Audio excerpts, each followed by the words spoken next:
नमस्कार मंडळी, welcome to my channel मामी भाजी ब्लॉग। आज आषाढी एकादशी निमित्त सर्वांना हार्दिक शुभेच्छा। उपवास म्हटलं की भगर, साबुदाणा, खिचडी हे सगळं खाऊन कंटाळा येतो, तर आज तुमच्यासाठी खास अशी उपवासाचे कटलेट मी बनवणार आहे। सर्वप्रथम एका कढईमध्ये साबुदाणा घेऊन तो थोडा गरम करून घ्यायचा, जेणेकरून तो कोरडा पडून जाईल।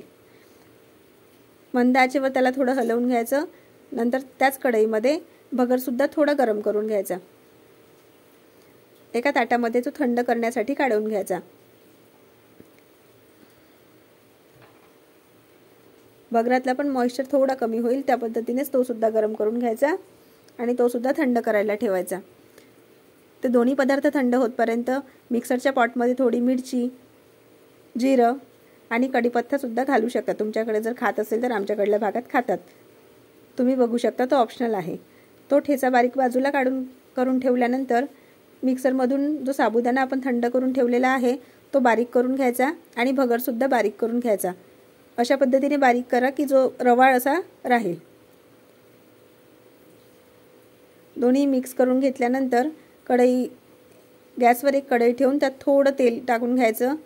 तेल गरम झालं की त्यात थोडं जिरं टाकायचं आणि जो आपण ठेचा ठेवलेला आहे तो सुद्धा टाकून द्यायचा।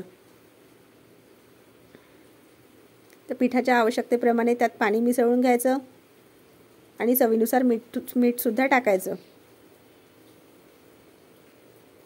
पाणी मिक्स केल्यानंतर पाण्याला थोडी उकळी येऊ द्यायची। बघू शकता तुम्ही, इथे पाण्याला उकळी येत आहे। आता ते थोडं हलवून घ्यायचं, जेणेकरून मीठ वगैरे सगळं मिक्स होऊन जाईल। पाण्याला उकळी आल्यानंतर जे आपण बारीक करून ठेवलेला आहे साबुदाणा आणि भगर, तो एकत्र मिक्स करून घ्यायचा। गॅसचा फ्लेम कमी करायचा। साबुदाणा आणि भगर हे सगळं त्यातलं पाणी शोषून घेतं। 5 मिनिटांसाठी त्याची वाफ काढून घ्यायची। थोडं झाकून ठेवून द्यायचं। ते थंड झालं की एका पातेल्यामध्ये काढून घ्यायचं आणि व्यवस्थित असं सगळं मिक्स करून घ्यायचं।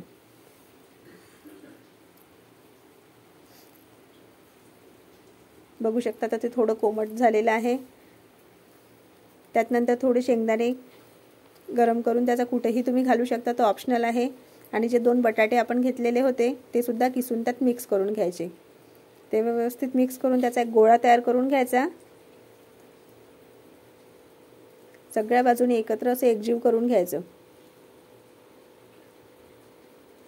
थंड झाल्यामुळे ते एकत्र व्यवस्थित करता येतं। बघू शकता तुम्ही, मी सगळा गोळा एकत्र करून घेतलेला आहे। त्यानंतर एका ताटाला थोडं तेल लावून तो गोळा असं लाटून घ्यायचा हाताने, थोडा तो थापून घ्यायचा।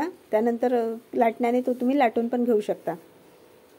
लाटून घेतल्यानंतर त्याला व्यवस्थित आकारामध्ये कट करून घ्यायचं। आपल्याला पाहिजे तो शेप आपण त्याला देऊ शकतो। मी इथे ट्रायंगल कटलेट केलेले आहे। तुम्ही ज्या आकाराचे पाहिजे त्या आकाराचे करू शकता।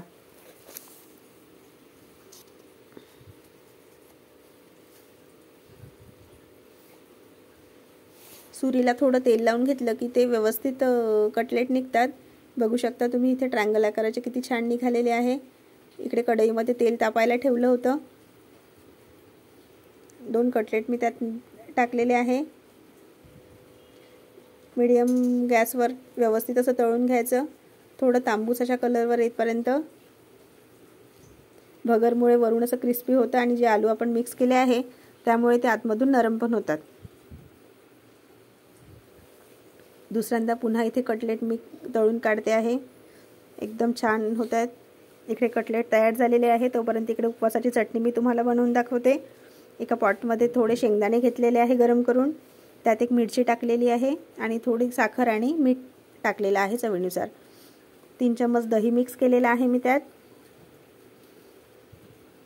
आणि हे मिक्सरवर फिरवून घ्यायचं। इकडे चटणी तयार आहे। तुम्ही अशी सुद्धा खाऊ शकता, पण मी आज यात तडका टाकणार आहे। थोडं तेल गरम करून जिरा आणि मिरचीचा तडका मी त्यात लावलेला आहे। बघू शकता इथे आपली चटणी तयार आहे। चवीला खूप आंबट गोड अशी छान चटणी लागते ही। ठेच्यामुळे कटलेट तुम्ही तसेही खाऊ शकता, पण चटणीमुळे त्याला आणखी छान चव येते। बघू शकता इथे किती छान कटलेट आणि चटणी दिसत आहे। चला मग ट्राय करा आज एकादशी निमित्त। थँक्यू।